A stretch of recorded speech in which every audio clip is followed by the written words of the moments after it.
alternate timelines, fascism, and my kingdom for a horse. Now is the winter of your discontent made glorious summer with this episode of Shakespeare Reviews, the movie review show where we take films inspired by the Shakespearean canon and dissect them. And often we talk about other things too.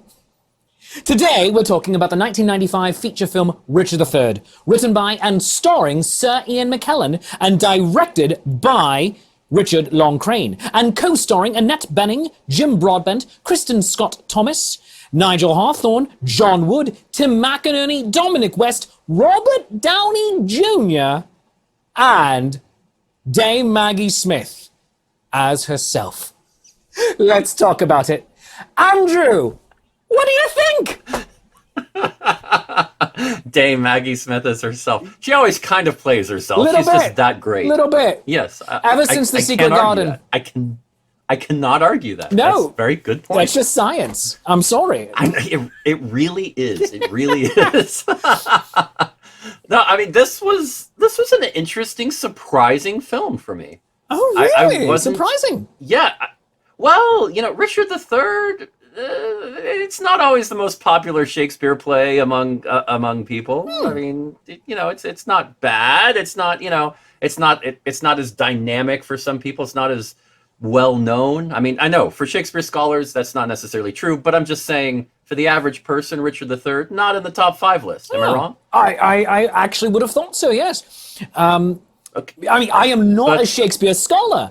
I just play one on internet television. No, I would say the top 5 are Richard III. I mean, in no particular order: Romeo and Juliet, okay. Hamlet, Macbeth, Midsummer Night's Dream, and Richard III. And I would, for somebody who really knows Shakespeare, I think that's probably true. But for the average person on the street, if they were to name 5 Shakespeare plays, I don't think Richard III would be on the list. I disagree. So that is our first contention point today, because I feel that is one that everyone knows. Because go ahead. I don't think that's right. I'm not saying that it should be that way. Don't get me wrong. Mm-hmm. I'm just saying that's my perspective, just from the everyman. Oh, sure. I mean, and I would, I suppose, hazard to say I'm a little more invested into the Shakespearean side of things than are you. Fair enough. I know it's a stretch, but bear with me. But that was actually my thought, because none of those are my favorite plays. I think they're all very good plays. I'm with you. But yes. I would pick as my favorites King Henry V, Much Ado About Nothing, The Comedy of Errors. Those are my personal favorites. I would say the 5 that I listed, Romeo and Juliet, Macbeth, Hamlet, Midsummer Night's Dream, and Richard III, are the ones that live most prominently in the public consciousness as name a Shakespearean play. All right, cool. There you go, right there. These 5. And they know Richard and possibly even latch onto it because of the sheer evilness of him, because he is in the play deformed, and the rest of that. But let's really get into the bones of this here. Well, yeah.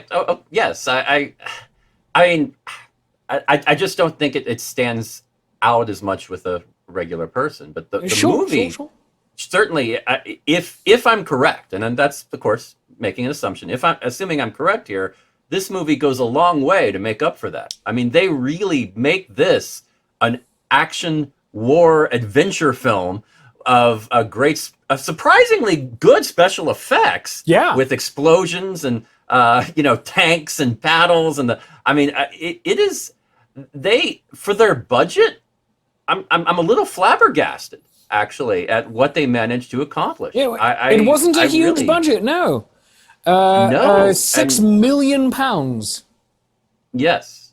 Now, of course, back in 1995, it's a little better than it was now. So it's more money than it sounds like in American dollars back then.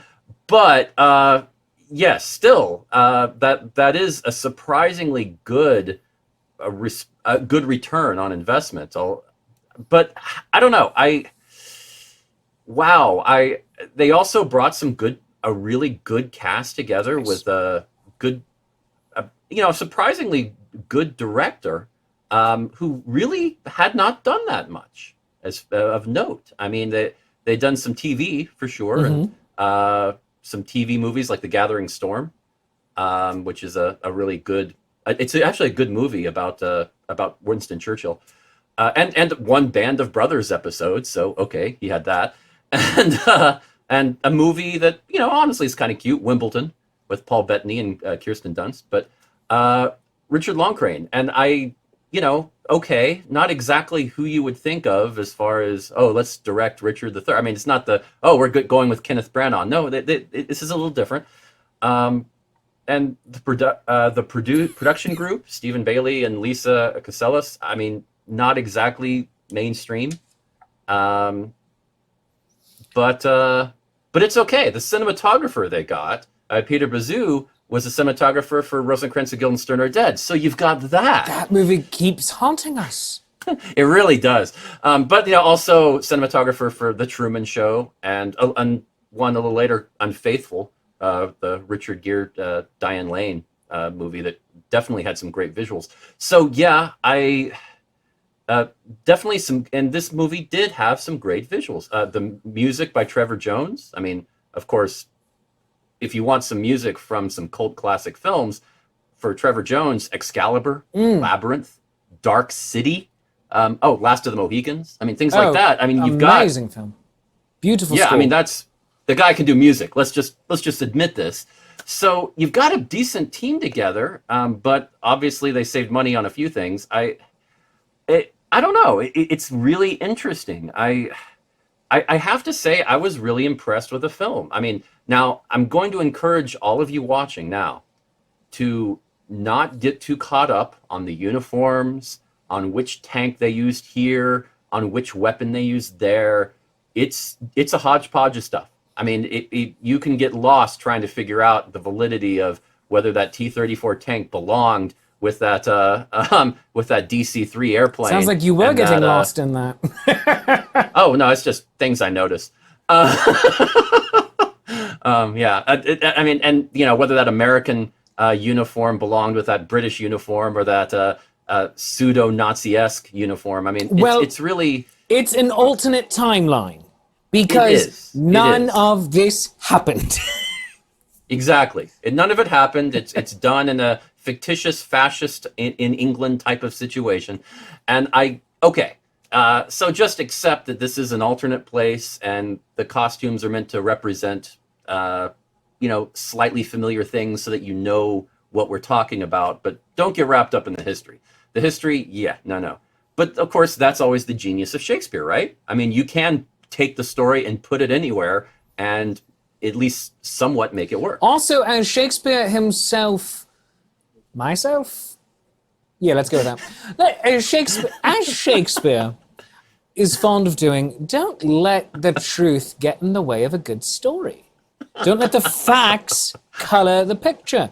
And it's something that you need to focus on a bit more. This is a good story. It's a story about people. It is, as all the good stories are, they're stories about people. And Richard is an intensely interesting person. He is effectively a high-functioning sociopath or psychopath because he has no true, genuine moral compass other than following a perverted version of Polonius's advice to Laertes and Hamlet, to thine own self be true. And so he is his own lodestar, but that is about all you can say for the man. He is Slytherin housemaid manifold. He is as slimy, as conniving, and as charming of a character as the immortal bard ever writ. And for that reason, he's one of the greats. He's one of the great villains in all of stage or film history. He's interesting. And the best part is, we get most of what, generally speaking, we know from that point in history on a public consumption level from the Shakespearean play. We tend to ignore the actual history that happened. Was Richard evil? Probably not. Did he kill his nephews? Again, probably not. Could it have happened? Absolutely. But this is a far more engaging, interesting, and entertaining version of the story. You are not wrong. It is very entertaining. And now they cut a lot of the play. Oh yeah, absolutely. This movie, right? They certainly did. It was a serious amount, but I still think they made it work. I mean, how close do you think it was to getting at least the feeling of the Shakespeare play? The feeling, I say it's right up there, because it is not just in cinema, but on stage, done all the time, that you put the play into a different setting than it was originally performed. True. You don't play it Elizabethan, you play it whatever you think would best tell the story. For instance, Julius Caesar is often done, as is Antony and Cleopatra, of the American Civil War, the blue versus the gray. Who's right? Spoilers, the blue.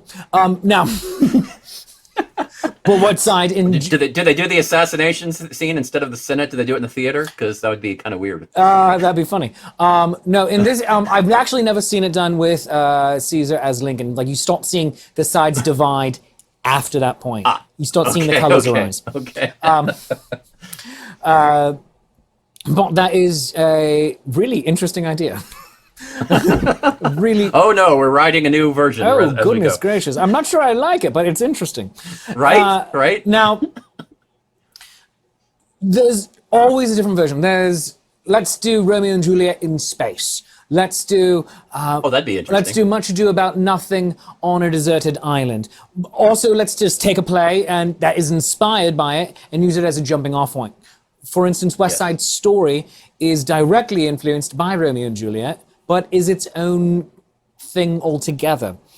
So you have all the different angles. So doing that with this, of taking a classic Shakespearean play, put the text in it, but then put it into a more modern setting, that is something that if you are at least even a casual Shakespeare theatre goer, seeing that on the silver screen, not too much of a surprise. It's not conflicting with your sensibilities at all. It is just saying, let's do this on a bigger, grander scale. And so I feel that this sticks with the feel beautifully. It's about 2/3, I think, of the text involved. And there was some reimagining of where scenes would go, as done by the brilliant mind of Sir Ian McKellen. And it works for me. This play works for me, as evidenced just by the opening monologue. Now is the winter of our discontent. Right. It's played so well done. It's played as a montage throughout the first ordinarily 15-20 minutes of the show. They put all of that into 5 minutes, including the men's room. Including the men's room. And that cannot be stressed enough, because he's just talking and he is intimately aware of the camera. No one else knows it's there, but he does, because Richard speaks to the audience directly in soliloquy throughout. Someone walks off stage, he turns and gives you a grin like, and now let's talk about my motivations. You're never in doubt where Richard is concerned. It's like, oh, what's his angle right now? He's going to tell you in 3 minutes. I mean, and he does it so beautifully in this. So good. So good. I was so impressed with how he broke the fourth wall and the approach he took to it. It was very playful. Oh, yeah. And the way he had everybody else around him, they reacted to him it was like, oh, is he talking? I wonder why he's talking. But they never acknowledged the camera or anything. I mean, it worked so well. It's something in his own head, the way they play it.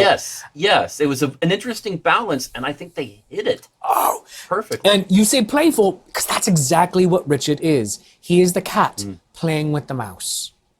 And the mouse is ever changing. The mouse is ever changing. In one moment, the mouse is his brother, King Edward. or his brother George, the Duke of Clarence, or Anne, who was the wife of the prince he murdered, daughter-in-law of former King Henry VI. It's Queen Elizabeth, who he's trying to take down. It's Queen Margaret. It's so many people. And the mouse is England, and he is the cat. And until he gets to a certain point, he has control of everything, because no one either believes it is him, being the martinet of all of it, or can go against him. So Queen Elizabeth never trusts him once in her entire life, but she can't go against him. Yes. And so it's just amazing and brilliant how it is all done. I think some of this casting was fantastic. I thought Annette Bening was surprisingly good. Yes. To an extent, you're like, oh, she shouldn't be in this. But because it's the 30s, she gets to be American. Why not? Right. It was, and I mean, at this point, this was the same year that she was in The American President. Mm-hmm. As Sidney Ellen Wade, one of my favorite movies, by the way. I do love that film, and it's so good. Now, most people now would know her from her role in Captain Marvel just a couple of years ago. But a very good actress, and she just she did a surprisingly good job. I know she's a good actress, but the casting, I was really suspect. I thought that was really suspect, but then seeing it, she pulled it off really well. I thought nearly everyone in this movie was brilliant. There was only one small piece of possible miscasting in my mind. Who? Please. Rivers, RDJ. I didn't love him. I don't disagree with that. I definitely think he was one of the weaker roles. I don't think he did a bad job, though. And I didn't think he was really a detriment. I just don't think he helped. No, he's akin to Keanu Reeves in Much Ado About Nothing. Oh, I don't know if I'd go that. No. Bear with me on this. He doesn't take anything away from it. And he does the part well. Because Rivers is a small part, and this is also in the very problematic era of Robert Downey Jr., where he wakes up in some random family's living room. Go look that up. Man's lived a life. Right? That, I think, was affecting my perception of it as well. Just knowing his history, but also he seemed miscast for this. I would agree. Not that he did a bad job, just miscast. Okay, that's fair. That's fair. I think that's very reasonable. I read that Ian McKellen, he had so much fun working with him on I have no doubt. Restoration, and they looked like they had fun in that movie. It came out the same year, but it was filmed first. They had fun, so he just said, "Hey, would you like to be in my movie?" Thinking he would. I mean, Hollywood actor, he's not going to say yes. And of course, Robert Downey Jr. Sometimes Robert Downey Jr. is a very, very smart guy, because he just said, "What, you're doing a Shakespeare play and you want me for it? Yeah, I'll do it." I mean, wouldn't you say that if Ian McKellen said, "Would you like to be in a Shakespeare play?" I would say absolutely. Yes. Also, RDJ is at his core an artist. Look at so many of his non-Marvel choices that his career as Tony Stark has allowed. He has played Sherlock Holmes and Dr. Dolittle. Sherlock Holmes did well, Dr. Dolittle did not. But he takes on things that he thinks are going to be fun or interesting because he's an artist. Before this, I mean, he made a huge splash for himself doing Chaplin in 1992. Yes. And then a few years after that, the year before this, he was in Natural Born Killers, which caused a huge, right? He did Woody Harrelson and Juliette Lewis. I mean, huge movie at the time, just because it was a shocking movie and great acting in it. And he did a good job in that, and it really helped out. He was making some interesting choices here. This was right before his sort of I guess, what do you call that? His drug problem fall? His recollapse, because he was in and out of rehab. True. Already at this point.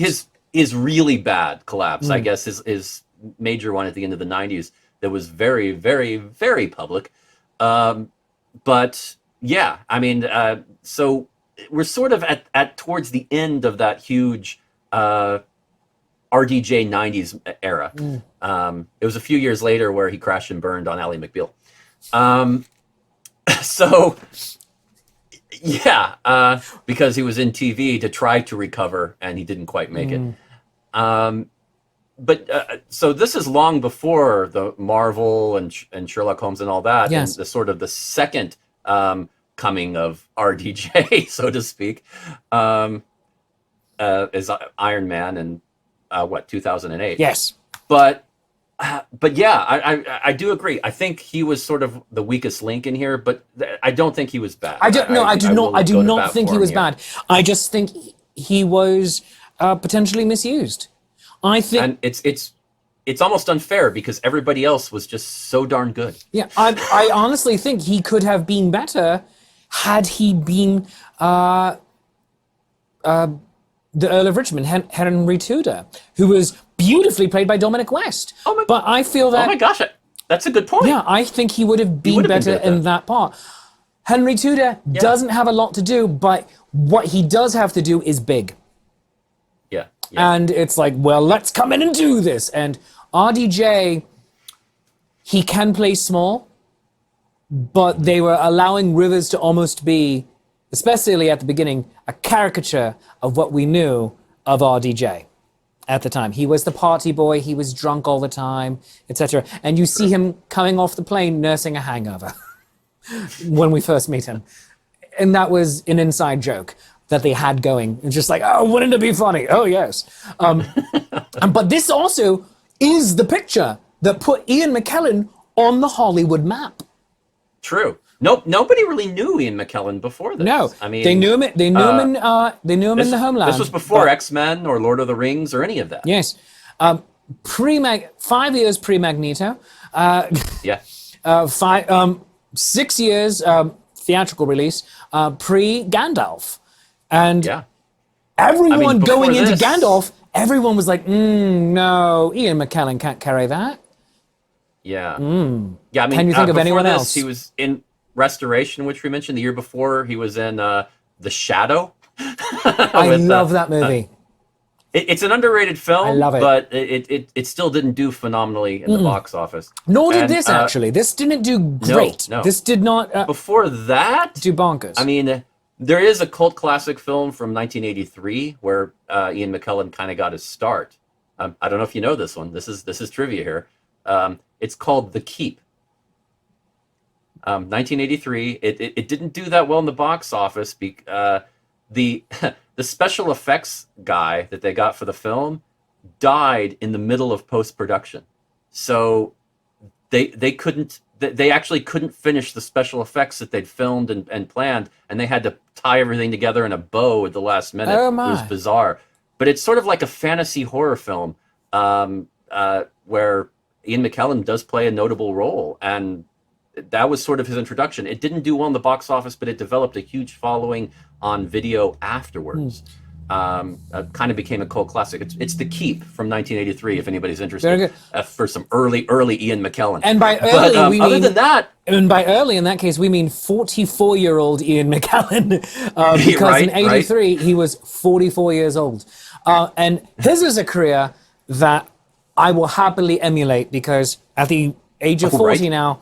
And it's just like, all right, I'm coming up on Ian McKellen and Alan Rickman and Sir Pat Stew territory of, all right, am I going to break through yet? Am I going to break through? Right. So fingers crossed, everyone. It's going to happen soon. Mozart can bite me. We can still do this later in life. Oh, absolutely. I mean, was Mozart doing stuff in his 80s? No. No, he wasn't. Why? Because he wasn't alive. He wasn't alive in his 40s. Silly punk Mozart. All right. Yes, he burned way too bright too early, so, you learn. Oh, terrible parents that kid had. All right. Now, terrible.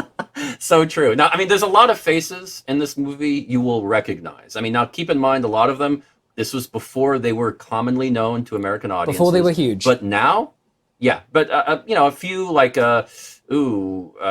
Kristen Scott Thomas. People recognized her from the Four Weddings and a Funeral in the year prior. I should have introduced her as Dame Kristen Scott Thomas. So now, yes. Now, yes. Back then, no. No, not before. yet. I mean, but still, she was going to make English Patient the year after. So, and of course, Maggie Smith, who is just, American audiences, admittedly, most of them knew her from Sister Act. As Mother Superior from Sister Act. That's how I knew her at the time. Was Secret Garden before this or after this? She was the housekeeper in that. Yeah, I believe after, if memory serves. Oh, right. I'm pretty sure after.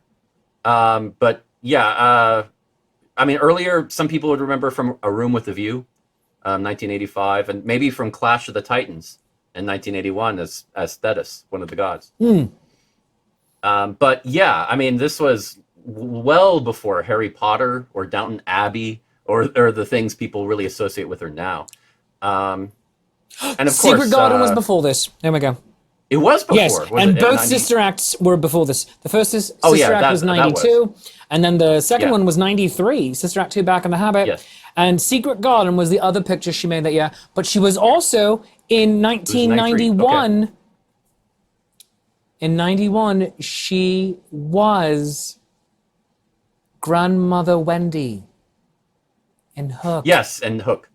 Yes, that's true. That's true. I don't know if people would have necessarily associated her with that, though, because it was a smaller role in that. But so memorable. You want to talk about... But it was memorable. You want to talk about someone making a meal out of two scenes? Right there. Very true. Very true. Making it happen. True. But you'd recognize a lot of people from it. Jim Carter, probably people would recognize him as Mr. Carson from Downton Abbey. Of course, I think of him from... one of his early films, Top Secret, from 1984, as the character Deja Vu. Classic. But, Downton Abbey, very good. And you think of Tim McInerney from Blackadder as Percy, that series. And, Nigel Hawthorne, from The Madness of King George just the year before, made a huge Love that movie. Love that movie. And then John Wood, who for me will always be Professor Falcon from War Games, or the Bishop from Ladyhawke. But yes, Ladyhawke, yes. Classic. That is a horrible music, wonderful film. Agree to disagree. All right. Yeah, some people love the music, others hate it. There's really not an in between. There is not. No. I think the music is crap. I think the music in that movie is crap. I just disagree. Oh, you don't like the movie either? It's been a hot minute. I don't recall loving it. I love the story, and I think, I would love to see it with a classical music soundtrack. Throw in a Trevor Jones or somebody, and just do some really cool music for it that is more inspiring than just synth stuff from the Alan Parsons Project. I really, maybe armor that didn't look like it came from extra armor from the movie Kroll. Something like that would have been nice. Welcome to our discussion of Ladyhawke here on Shakespeare Reviews. Yeah, where everything devolves into a discussion that you read in the book Ready Player One. I know, but oh my God, that's what this show is. This show really is Ready Player One made manifest. It kind of is. All of these. We talked about Annette Bening, and there's just and Jim Broadbent. You'd recognize him from Moulin Rouge as Harold Ziegler. And I'd recognize him from Topsy Turvy, a really good film. He's Bridget Jones's dad. 1999. He's Bridget Jones's dad. So, but there you go. This movie. So good actors, a good range of people you recognize. Yes, and it was nominated for a lot of good stuff. It was nominated for 2 Oscars, Best Costume Design and Best Art Direction. It was nominated for a mess of BAFTAs and Production Design, Costume Design, and Best Adapted Screenplay going to Ian McKellen, Best Actor for Ian McKellen. And Best British Film. It won none of those. Yeah. It was a favorite and a golden child at film festivals. Yes. specifically. And a movie like this, maybe that's where it deserves to be, because this is a very kind of a niche type of market. But it was really well thought of. Yes. It's Rotten Tomatoes rating, 94% fresh. Which is huge. Huge. Star Wars isn't 94% fresh. I mean, the critics loved this film. Yes, with reason. I think it had some limited distribution, and that was part of the problem. Yes, I certainly wasn't able to see it in theaters at the time. No. I was, 14 years old. I had to wait for it to come out on home video cassette to see it. But I remember Ian McKellen making the American talk show circuit at the time, talking about it. And it was neat and weird, because I had never seen him before, and he's now up on my radar, and I was getting interested in Shakespeare at the time, and here he is on the talk shows. It's like, what? What is it? And this movie looks neat and cool. Yes. And then we finally saw it on video, 6 months to a year later, and it was just neat, and I loved it. It's Shakespeare that doesn't involve Kenneth Branagh. I mean, at the time, that was like a question mark. Is that possible? And yeah, it is. It totally was there. I'm just going to say it. This movie is worth it, if nothing else, just to see some of these actors, at some of them in their prime, some of them early, some of them in an interesting time in their careers. I mean, just the list of actors makes this movie worth it for me.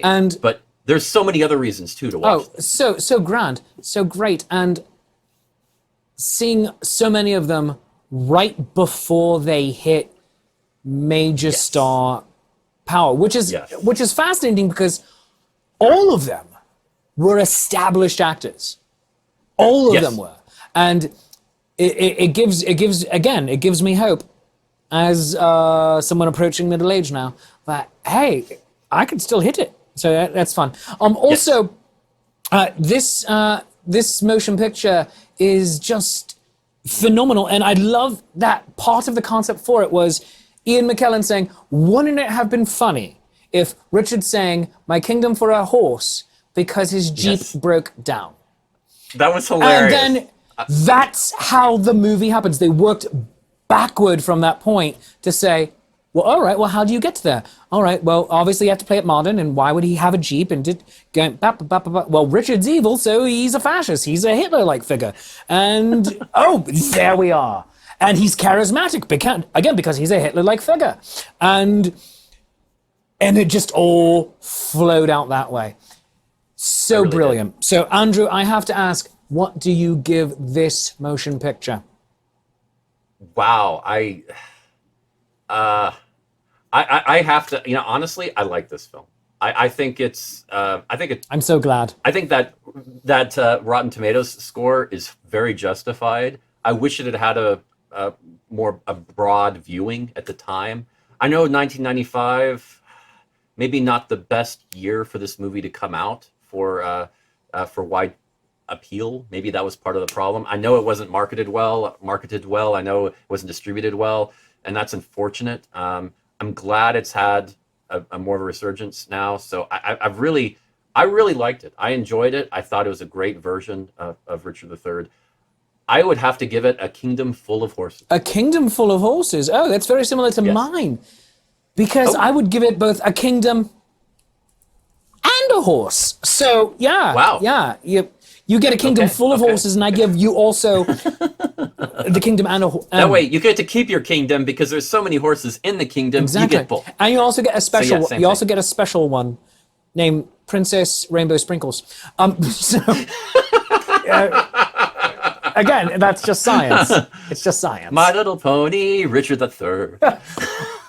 Now I want Ian McKellen to do a Richard III themed pony on My Little Pony. I want this to happen. Put him right alongside John Delancey. This is going to be, at the very least, the fan fiction will be coming out soon, I'm sure. Yeah, tomorrow, probably. Probably. Written by us. Friends, if you've enjoyed this review half as much as we have enjoyed doing it, then we have obviously enjoyed it twice as much as you do. And that's called maths. And thus, whatever you feel the show is worth, a 1, a 5, a 10, for a 50, we will come up to your front garden, drive around a Jeep, get it stuck in the mud and cry out, "Up my kingdom for a horse!" And then present with you a tiny My Little Pony, throw it into our hat. And by hat, I mean, go become our Patreon of the arts at patreon.com/Life's a Faire. And don't forget to follow us on all the various social media, Facebook, Instagram, Twitter.